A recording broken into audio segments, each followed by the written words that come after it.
My name is Sophie and I work for NEF.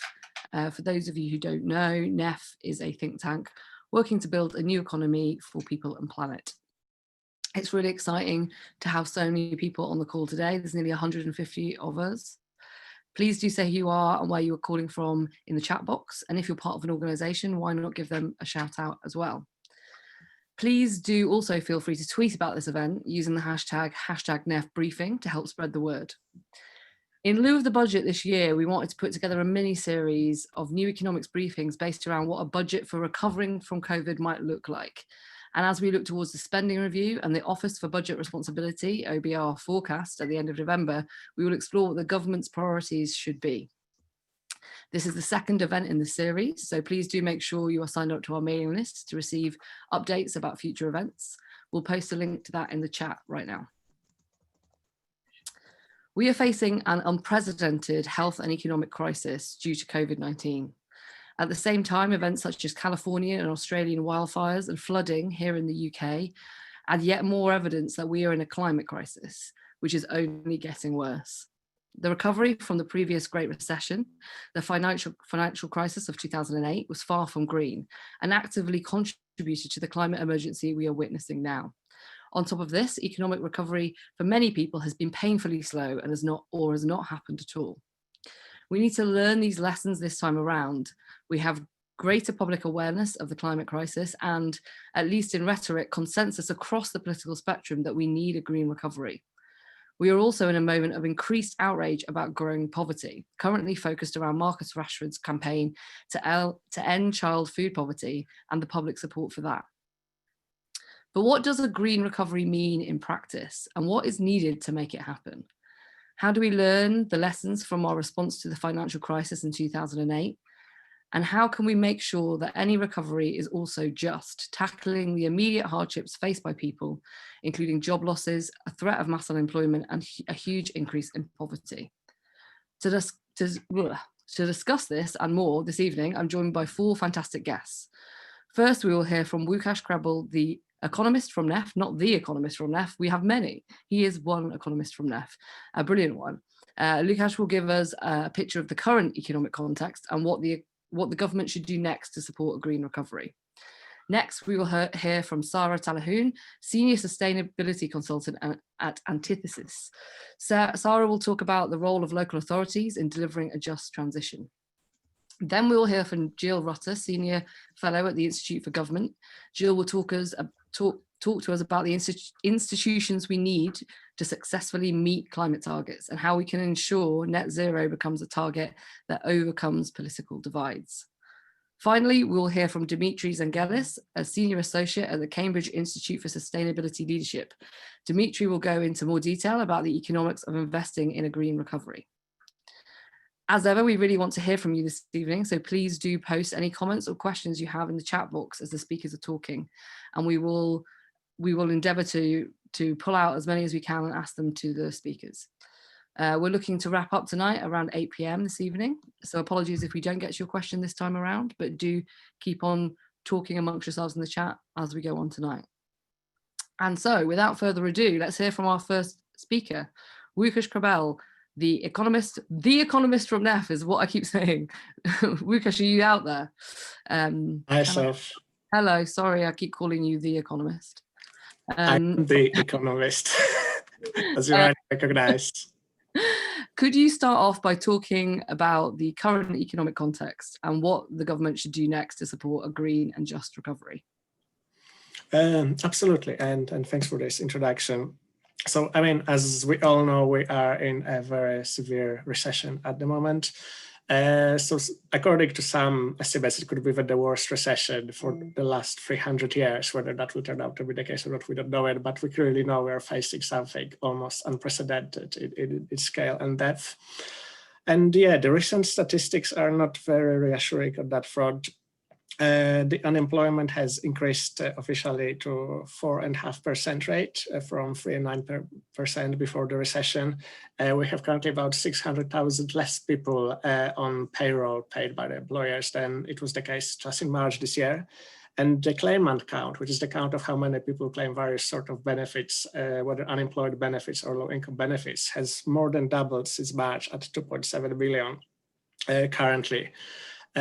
So that's the situation. But in fact, the statistics are much better than what we are facing currently, because until now, thanks to the government's job retention scheme, I mean, a huge number of jobs has been protected because the government were actually paying most of workers' salaries, up to 80% at one moment.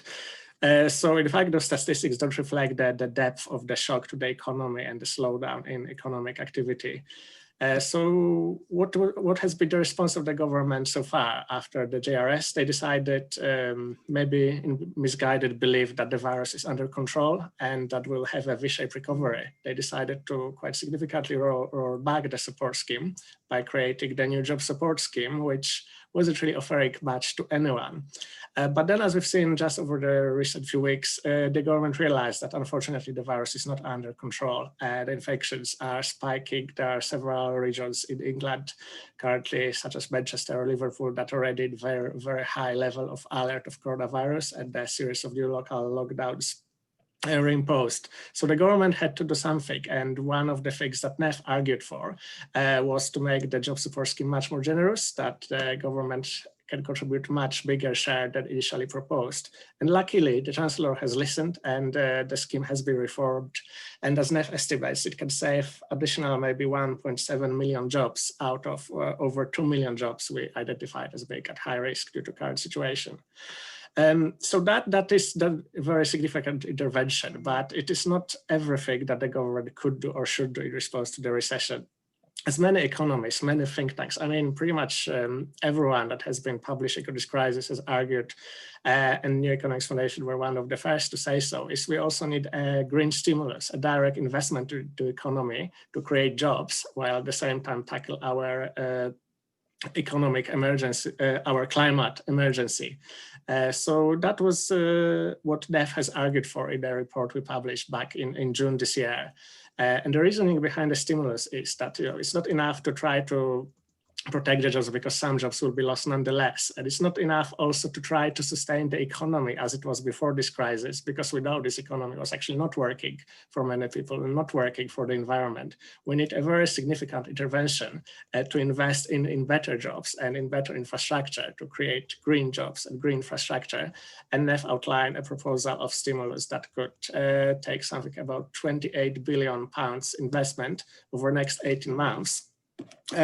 Which could create some 400,000 jobs in the near term.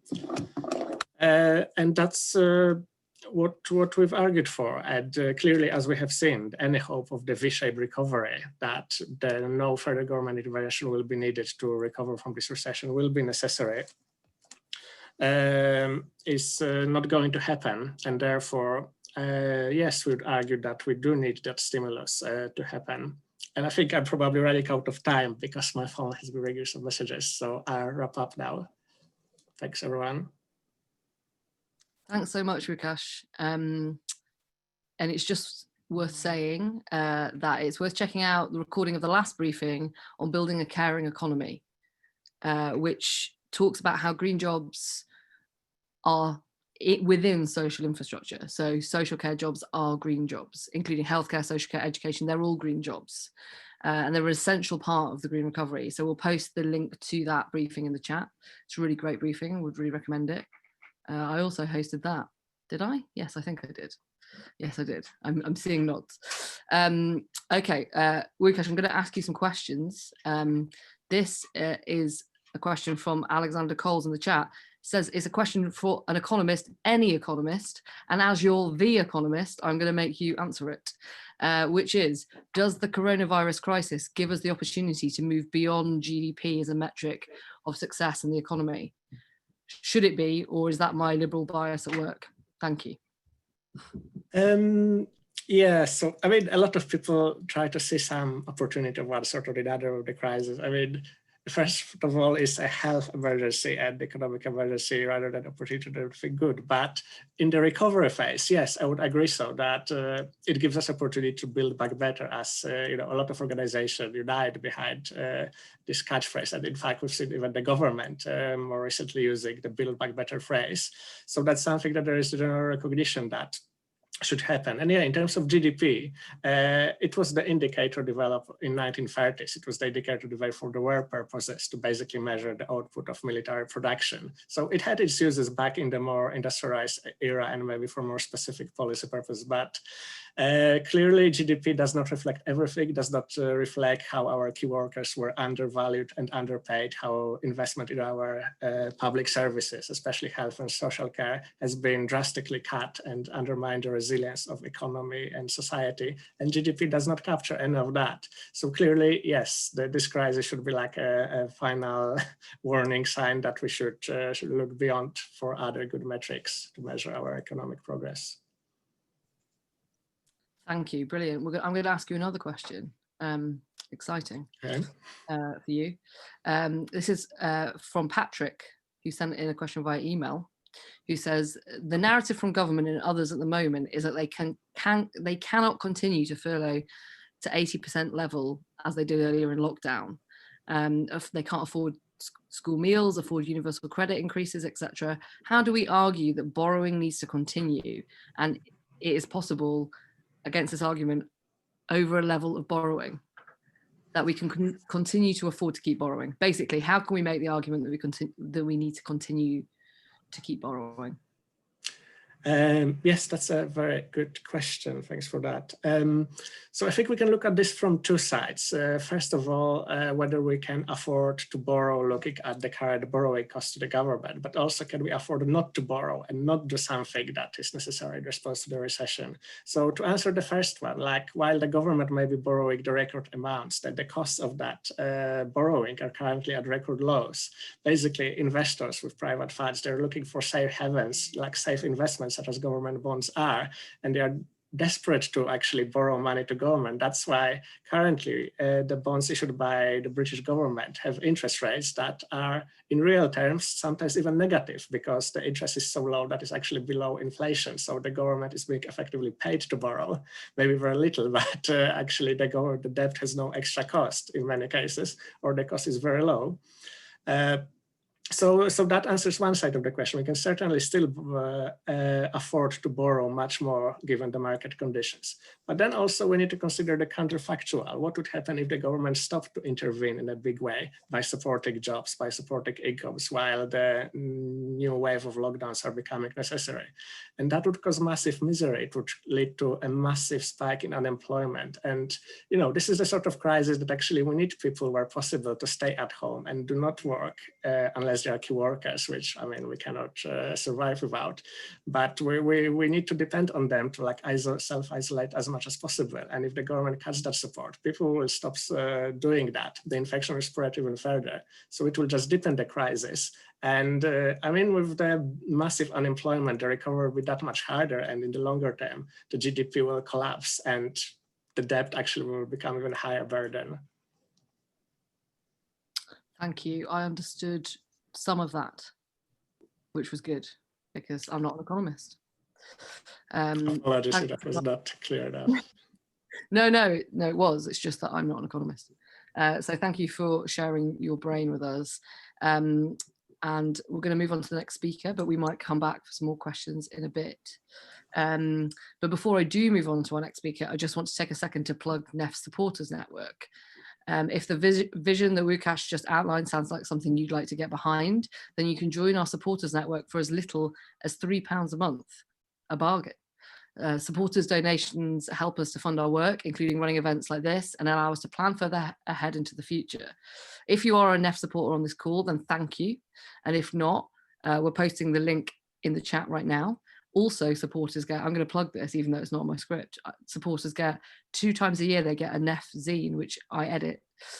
It's just gone out now, so hopefully quite a few of you have started to receive it. This time it was on the economy and mental health. Next time it's going to be on rebuilding an economy after the crisis. So for the very, very low price of from £3 a month, you get events like this, and you get 2 print zines through your door a year. So that's great. Right, let's move on to our next speaker.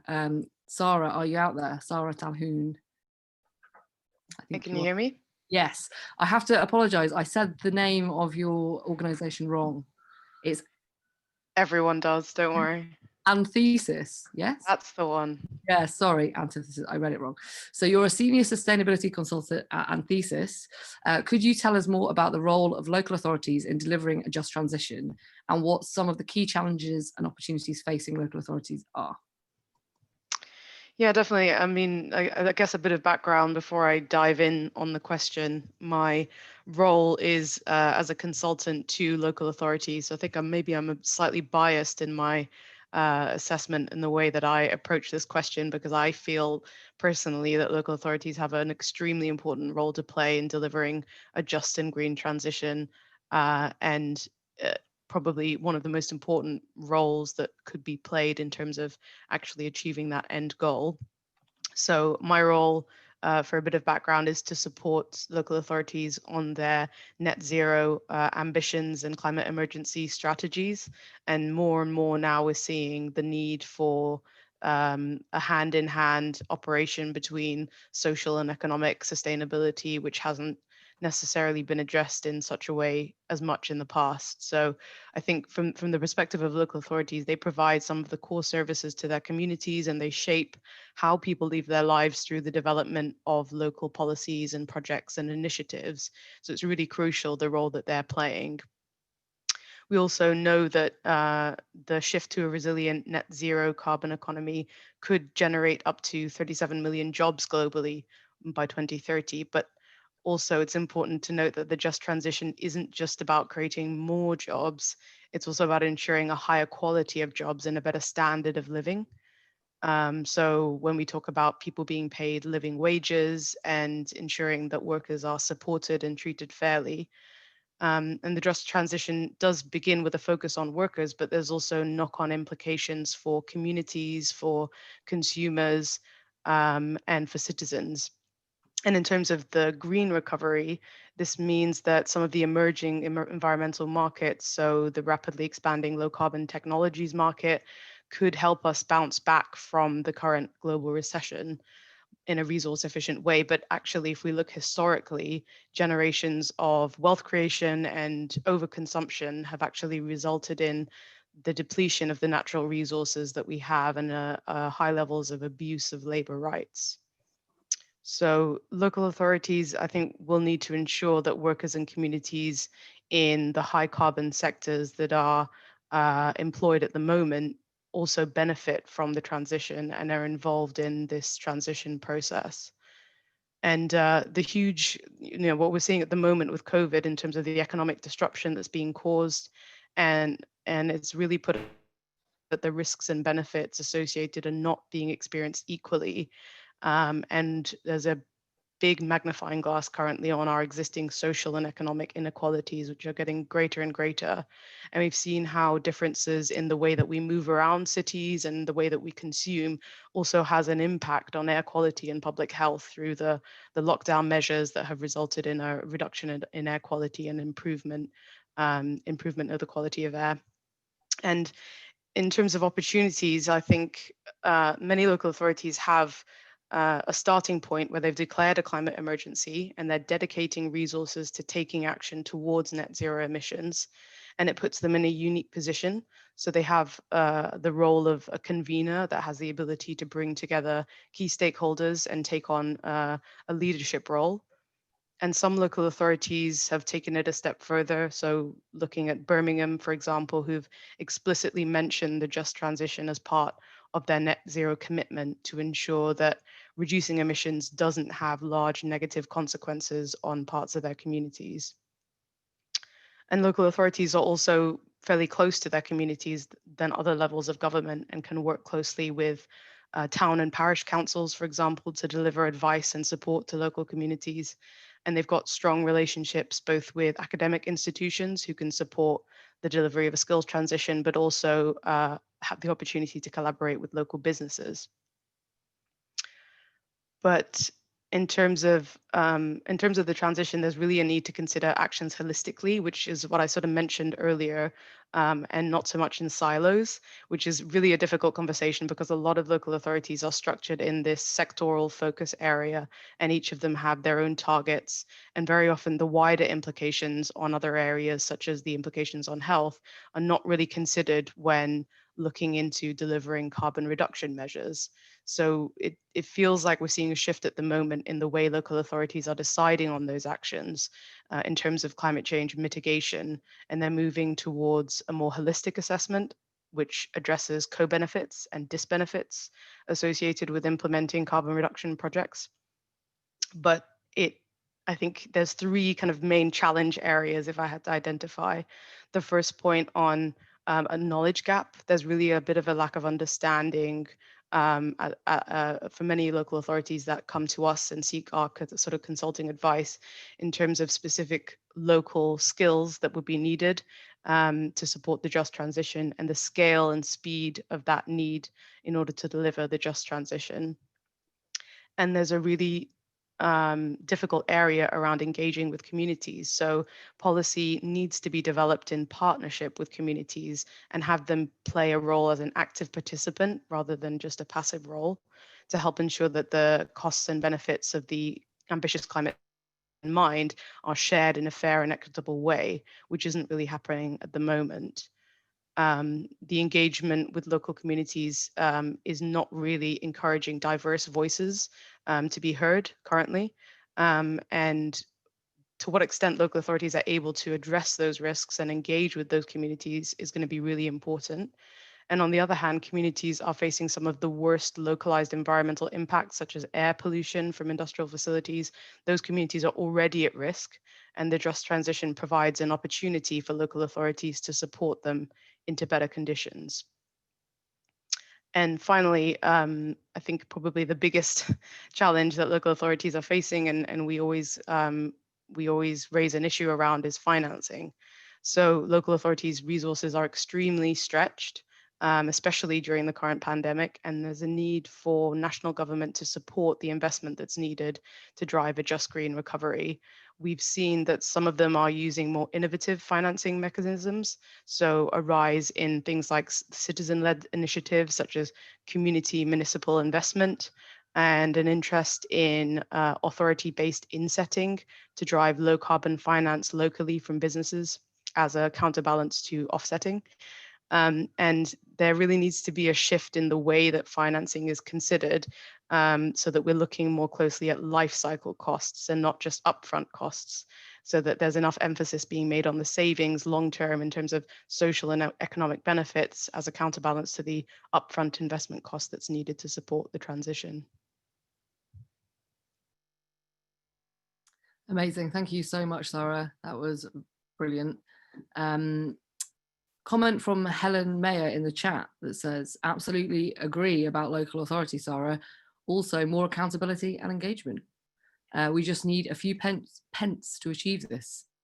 So let's ask a question that came in via email from John, who says he would like to know if anyone has any ideas on how we can convert the commitment to both the green recovery and the climate emergency accepted by so many local authorities into productive action rather than just talking.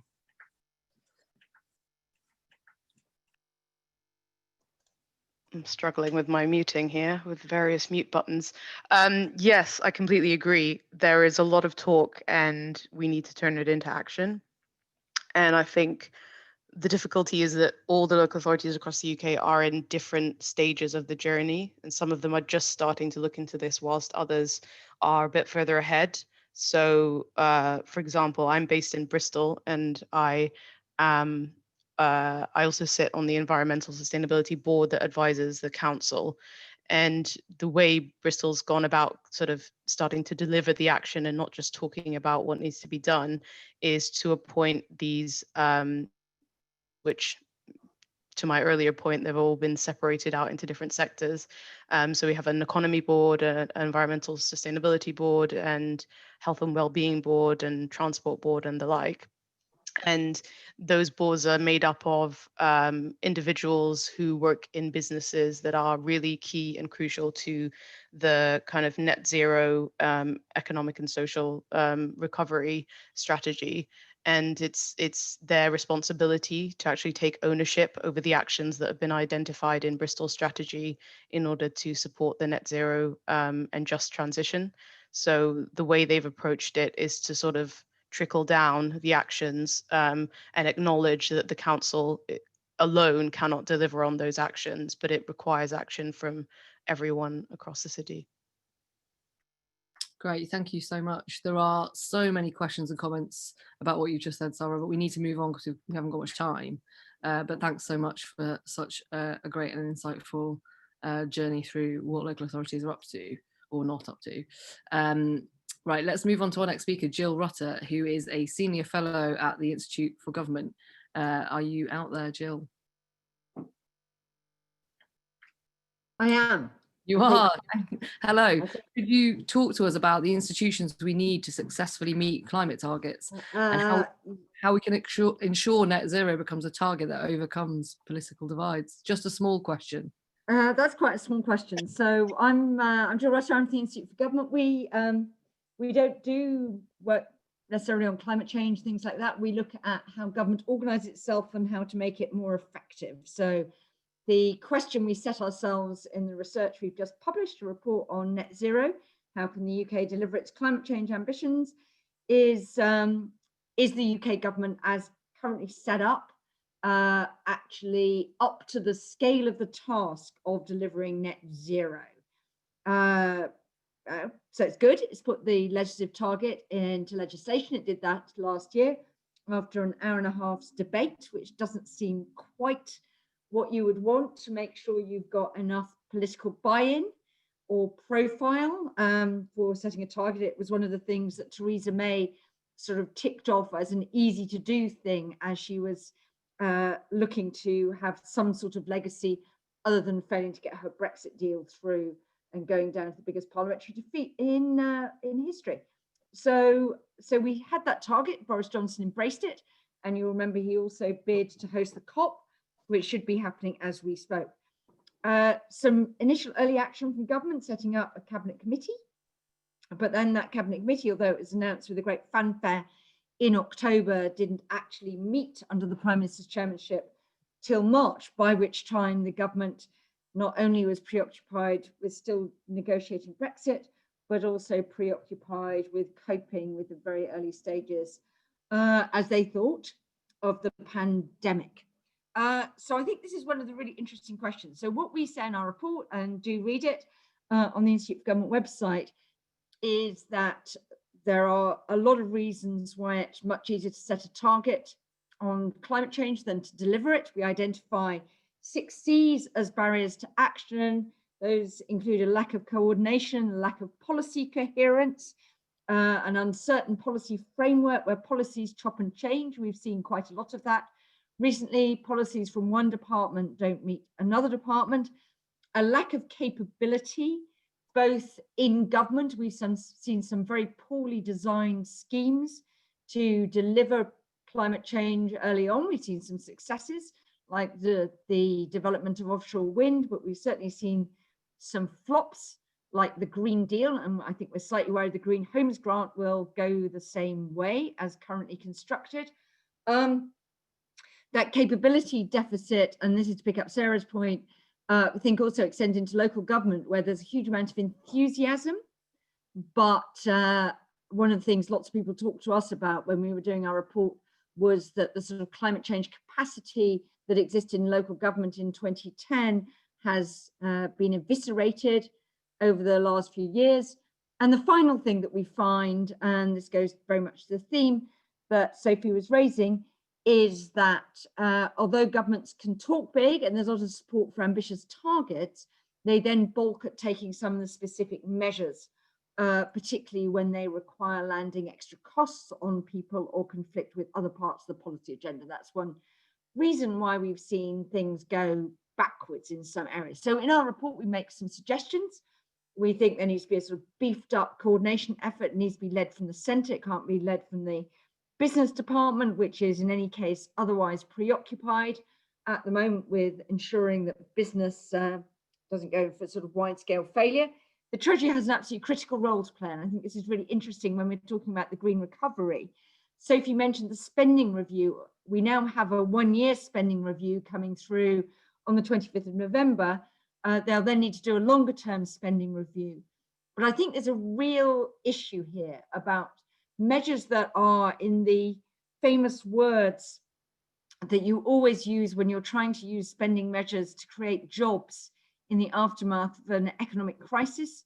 You're always looking then for the shovel-ready jobs, the projects that are good to go. The real magic soft sweet spot is when those ready-to-go projects overlap with the projects you need to be setting off now that set you on a trajectory to your net zero economy by 2050. And I think that is the really interesting thing to be looking for in whatever the government brings forward, is it able to be doing things that are moving us in the right direction there? And that's where actually one of the things, we've just published a blog on the Institute for Government website about the Green Homes Grant, where we're quite worried that that's due to expire in March. If you really want a serious homes energy efficient thing, you don't want it expiring in March. These things take time, there will be low take up, things will be poorly designed, and you need to align government policies across the piece. So you need to be bringing in skills policies behind that. We've had the Prime Minister announce his lifetime skills policy, but that doesn't start until next year. One of the things we do know is that we will be immediately facing some skills crunches as a result of Brexit, the ending of free movement, because things like construction have depended very much on effective training being done elsewhere in the EU. And we've frankly been free riders for the last couple of decades on the skills of the famous Polish builders, etc. So we need to be thinking about how we bring all these things into line. We need to think about the role we expect tax policy to play in that. Tax policy needs to support our net zero objectives. And as people have been saying, we need to bring in the departments as well, who are there to help people make sure that the transition is seen as fair by people, because otherwise you will lose public consent. Great, thank you so much, Jill. That was excellent. Just to say, you can find out more by checking out the Institute for Government's Net Zero report, which we will post. Link. We'll post it. We'll post a link in the chat. It's happening. I was going to post it, but if you can post it, that's even better. So yeah. I mean, maybe post the blog you mentioned, guys. I don't know if we've got that one prepped, but I will post. I will post lots of things. Yeah, I've got a couple of follow-up questions for you. A question we've got via email, which is very interesting indeed, which is, does the current civil service are the current civil service well equipped to deliver such a long-term and monumental transformation program? And if not, how should it make itself ready? We think no. We think that there are clearly big deficits. I think less on science, but engineering capability isn't there. I think program design capability and knowledge for delivering some of these long-term changes. One of the suggestions we have is that the government should work with stakeholders and with local government to think about whether there are areas where we need some new sort of delivery bodies. One of the examples we look to is the Olympics, where the build of the Olympic infrastructure was outsourced to the Olympic delivery body, had a lot of really expert people who stuck around. They only had to stick around for 6 or 7 years. This is a bigger task, but we think the government needs to look and see where that machinery is lacking to fill in, if you like, some of the gaps between government policy and what needs to happen on the ground, and think actually, how do we need to do that? So I think very much not. We also suggest though, and this might appeal to one or two of people on the call, is that the government does need to build its own climate change capacity, and might want to think about having a climate change specialism in the fast stream. It's been developing various specialisms like the trade specialism to do new trade negotiations, but people who actually can, stick with this agenda, come in because they're enthused about working on climate change, and move around some of the key delivery departments, whether that's housing and local government, transport, Department of the Environment, and the business department, and help in that sort of central capacity. So you get people who don't just dip in for a couple of years and then move on to something completely unrelated, which is our current model for too much of the civil service. Yeah, I can see that. Thank you, that was great. And then just a second follow-up question we've got here from email, which is we recently had a citizens climate assembly, which was commissioned by the House of Commons and recently concluded and outlined its recommendations. How do you see the role of that kind of citizen engagement going forward in the path towards net zero, or indeed any sort of public policy? Well, I think it was good that the Business Secretary, Alex Sharma, welcomed the results of that, even though it was commissioned by Parliament. Parliament's been incredibly silent on climate change issues, actually, and almost nervous about discussing this. Becky Willis has written about why the MPs don't want to raise climate change for fear they look like zealots. I think that's changing a bit now. So I think it's a really good initiative. We think that government actually needs to build on it and make much more extensive use of that sort of citizen consultation. We're actually just this morning had a meeting with Involve, who were responsible for running those citizen assemblies, to work out some sort of guidance that we might be producing to government departments and others about how they should think about engaging citizens, because maintaining consent has been a problem. And I think one of the problems also is that ministers are too nervous in many ways about what people will accept, and therefore think their political space for action is more limited than it actually is. And I think that was the big lesson out of the Climate Assembly. You could argue that's a big lesson as well out of the Parallel Assembly in France, that people are prepared to be much more radical. But ministers need to be convinced of that. So that's where we are. And for someone who wants to know if there's a government strategy, there is a clean growth strategy at the moment. It doesn't add up to the net zero target, but there's supposed to be one in advance of the COP that's going to be published next year. So brilliant. Thanks so much, Jill. That was excellent. I learned a lot from you there. Post some links. Thank you so much. Right, let's move on to our final speaker, Dimitri, if you're there. Dimitri Zenghelis, who is a senior associate at the Cambridge Institute for Sustainability Leadership. Are you there, Dimitri? I'm here, Sophie. Hello. Hello. Good evening to everybody.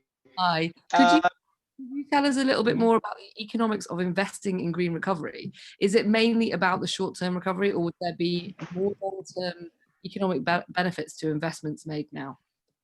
It's a very good question. And I thought I'd pick up, actually, perhaps to your chagrin, where, Sophie, where Lukasz left off on this sort of fiscal story, because actually it's quite an appropriate place to start, I think. You know, we've had this global pandemic that's pushed public debt historic highs as a result of the unprecedented but necessary government response. And as we shift from the process of rescuing the economy to recovery, and there's a big difference, right? Because in the rescue phase of this pandemic, you are actively trying to suppress social and economic interactions. There's no point trying to stimulate activity at the same time as trying to dampen it. At some point, when we get on top of this, let's hope that point comes soon, we're going to start thinking about recovery. We're going to start thinking about the need for public investment to leverage more private investment. That is an important part of policy. It's going to require fiscal policy, which is borrowing to spend, because monetary policy has not got much further to go when interest rates are 0 or below. Why would you put money in a bank rather than under the mattress as they go negative? The key aim here is to stimulate spending in the short run once we get to the recovery phase. It's what Keynes called the paradox of thrift, where if everybody's scared of a downturn, businesses cut investment and they shed labor, banks retrench credit, households stop spending, and of course expectations become self-fulfilling in generating the very downturn that everybody was scared of. So the primary macroeconomic task is to offset this and stimulate spending. Then in the longer term, what you want to do is actually be strategic about targeting that spending so that you invest in the kinds of stuff that generates sustainable growth and that crowds in capacity. Now, if we've already got debt at record levels relative to GDP, and we're arguing about the need for more investment, then people rightly worry about their sustainability in fiscal space, because as the public finances and public debt gets larger, you become more vulnerable to debt crises. The important thing to notice here is there really is no magic ceiling on public debt to GDP. In Japan, it's 200% plus. In this country, in the US, we're getting close to 100%.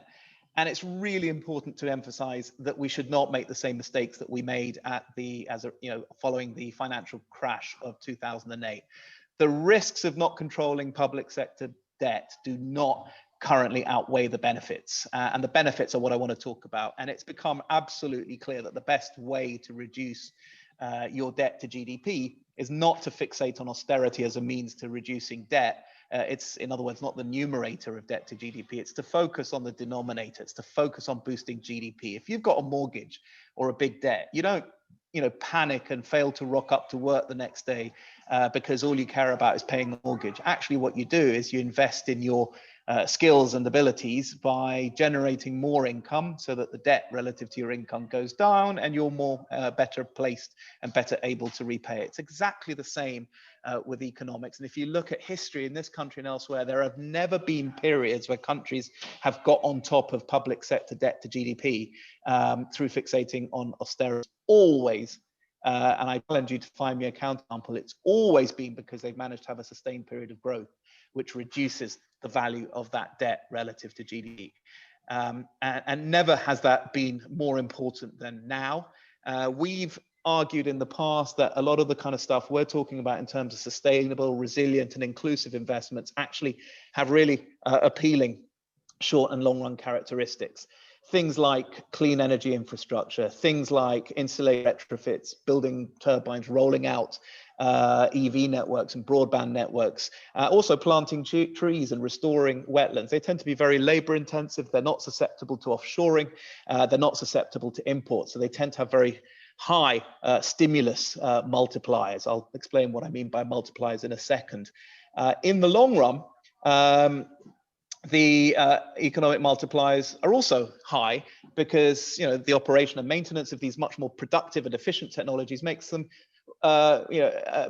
less labor intensive, more productive, and energy cost savings are then passed on to the wider economy, and it generates a lot of innovation and resource efficiency, which itself allows you to expand productivity.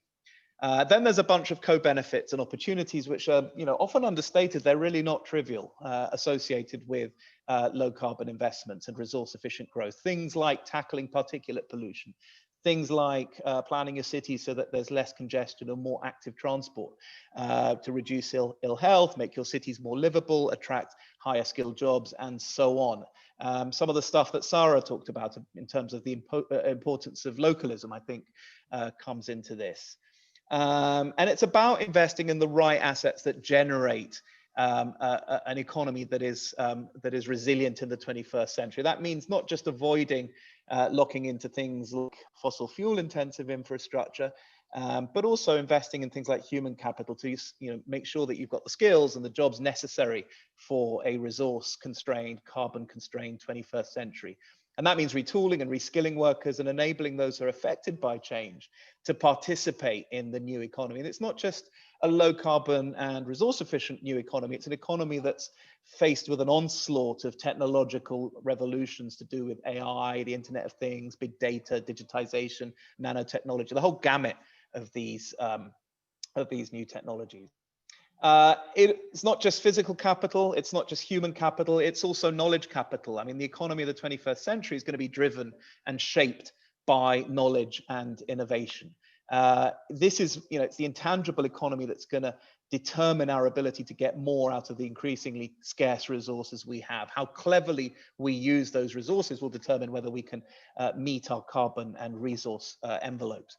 That means investing in natural capital. I mean, most forms of capital that I've talked about, physical, human, and all the rest, they tend to be growing. Natural capital is perhaps the only capital that's in decline. and in particular, renewable natural capital, stuff like not just the climate, fish stocks, biodiversity, forests, things that can reach irreversible thresholds and never recover, are under great threat. And if we fail to invest in that capital, we'll find the productivity of all other forms of capital will be constrained. And then finally, an important focus on social capital, on inclusivity, on ensuring we have effective and functional institutions that deliver that deliver in the public interest and garner popular support and garner trust, so that we can rebuild trust in the social contract, which, as a result of increasing exclusion and inequality, not only with regards to income, but also wealth and access to key public services like housing, education, health, and so on, have undermined trust in the social contract in a way that threatens the economy in general. What does that mean? That means that actually, if you look at a lot of the key economic studies, you find that spending $1 of, or £1 of borrowed public money generally stimulates or can stimulate between £2 and £3 of extra output in a situation like this. And if you focus it on those kinds of investments that secure durable and tangible jobs in the 21st century economy, that number could be even higher. And I'll close by pointing to the IMF, who in their fiscal report this month, their latest fiscal report, talked about a multiplier of 2.7 as being close to the mark. That means every £1 of borrowed public money generates 2.7 pounds in extra benefits. This is the IMF. These aren't sort of the bastions of kind of high spend, big government. This is a sign of the times, and it is really important that if anybody tells you that the next priority will be to constrain fiscal policy, to return to austerity, to worry about fiscal space, we will be making all the same mistakes that we made following the great financial crash of 2008. And I think this time society might not be able to tolerate the consequences. I'll stop there. Thank you. Thank you so much. That was very insightful. And I was just joking about the economic detail. I love it. I work at the New Economics Foundation, and Lukasz is giving us all a lot of great information. My jokes about economics are clearly not very good. So I'm going to ask you a couple of... They're better than most. Yeah, well, there aren't that many good jokes about economics. I think we can all agree. I'm going to ask you a couple of follow-up questions.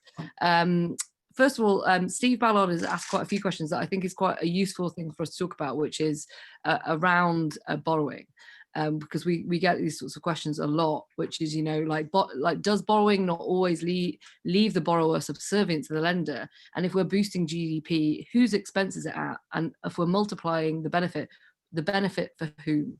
So if you could give a very brief answer to that, that would be great. Yeah, so it's really important to note that we're not borrowing from the future. Future taxpayers are going to have to repay borrowing, but in the short run, every borrowing has to have a counterparty. So somebody's buying up what are called government bonds. These are the pieces of paper, the IOUs that the government issues every time it borrows. And as Lukasz says, if the private sector didn't want to buy these things, their price would fall. They'd demand a higher interest rate on that borrowing, and they are not doing that. In fact, they're not demanding any interest rate whatsoever. They are so desperate to soak up these bonds because they're relatively risk-free, because all future taxpayers will be on the hook for repaying them, that the government can borrow for nothing. And it borrow for nothing to generate these investments, which I've already said, even the IMF,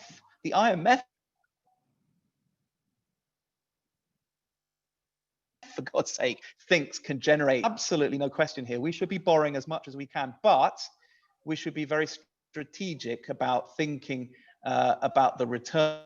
And doing that means ensuring that this time round, those investments are in an inclusive, resilient, and sustainable economy. Otherwise, you'll have locked into assets which will become devalued and stranded and have to be replaced or retrofitted at some expense later on. That will be a cost to future generations, not the public borrowing. Brilliant, thank you. And then just another quick one, which is from Stuart in the chat, who says, why do we need to increase or even maintain GDP? Why growth? Don't we need to prioritize protection of the income of the many and taxation of the revenue of the super rich in the country and investment in sustainable economy for the benefit of many people? Yeah, I mean, I touched on the inclusivity and the distributional story there. It's absolutely right. The level of GDP is one thing. How it's distributed is just as important, and it's often overlooked. In fact, I would argue we should move away from GDP altogether as the key metric and look at asset stocks of wealth. But that wealth has got to be defined in terms of things that are really important to generating prosperity, which includes things like natural capital and social capital, and how the spoils are distributed are part of generating trust to support social capital, as I've said already. On the kind of degrowth question, it's really important to not mix up GDP with material use. Yeah, absolutely. If we continue to expand our material use, we're sunk. But there's an awful lot we can do, certainly with regards to climate. I would argue there's everything that we can do through innovation. The fact that we even bothered trying to see whether we can innovate our way out of the climate crisis, which effectively we haven't, I think to me is a tragedy, because if we can use the resources we've got more cleverly and produce less carbon emissions and use fewer resources by moving towards a more inclusive, less wasteful, more circular economy, then we can do that and expand people's prosperity. And I have no doubt we can do that. We don't need to live in a hair shirt. It may sound, there might be moral reasons why you want to kind of clamp down on consumption because you don't like excess consumption, but the environment and material use don't have to be one of them. We can actually continue to expand prosperity, distribute it more fairly, get people out of poverty, but do so in a way that just doesn't undermine the planet and doesn't require a completely unfair distribution of the spoils and the access to the assets that generate prosperity across people today and across future generations as well. Yes, brilliant. Thank you. Yeah, 100 companies are responsible for 71% of carbon emissions, I think that's right. But always very interesting to talk about the distribution of what we're talking about. Thank you so much, Dimitri. That was brilliant. That is nearly all we have time for this evening. NEF has plenty of exciting ideas on what a green recovery should look like. We're going to post some links in the chat now, some of the reports we've done, including retrofitting housing and all the way over to how we can afford a Green New Deal, which we need and we are demanding now. Just a reminder that if you enjoy this event and want to support NEF in our work, you can sign up to our supporters network today from as little as £3 a month. And as I mentioned earlier, you get 2 print copies of our magazine every year. Supporters help to fund our work, including helping us to continue to run events like this and take the fight for a new economy to the widest audience possible. We'll post a link to how you join the supporters network in the chat again now. So stay tuned to hear more from us in the future in future briefings. We'll be back with another new economics briefing before too long, so make sure you are on our mailing list to stay up to date, and we'll email you as soon as we get another one in the diary. Thank you so much for joining us tonight. Been so many people on the call, so many great questions, and we appreciate you coming along and listening to the conversation as we always do. So thank you so much, and goodbye for now.